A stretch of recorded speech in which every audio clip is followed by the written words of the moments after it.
Rian Grobler skryf vir ons 'n ode aan sy besynout, geïnspireer deur haar eie woorde uit gedigte van Doodsangel, As Susanna's brand en My woorde word nou die epitaaf.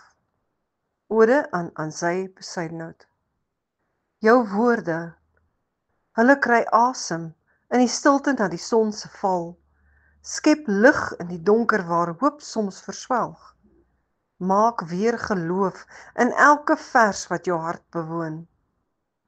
In doodsangel hoor ek jou hart sak, die kosbaarheid van elke oomblik vasgelê, veral in die tussenintyd, tussen lewe en stilte, waar drome beweeg soos skadu's in 'n uurglas.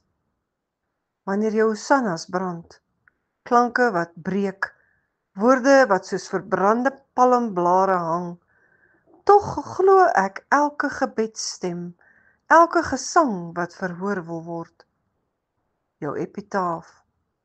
My woorde word nou die epitaaf, versteek tussen distels en kaf, tot verdigsels weggeskaaf.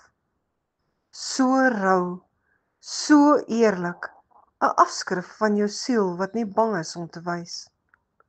Nou, in hierdie onlangse benoeming, hierdie erkenning, kom die lig wat jy altyd geskep het, weer onder die belag van ander se kyk.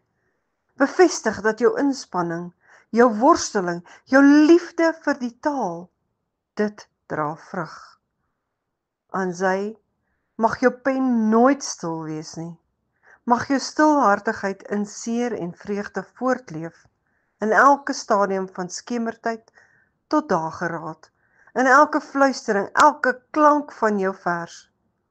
Jou taal is nie net 'n klank nie, dis 'n asemhaling, 'n bewys dat selfs wanneer donker heers, nogtans lig kan glip, deur die hernieude hoop in woorde, waar die diepste waarheid van jou hart. Baie geluk met die wen, die benoeming. Ons sien jou, ons hoor jou, ons eer jou.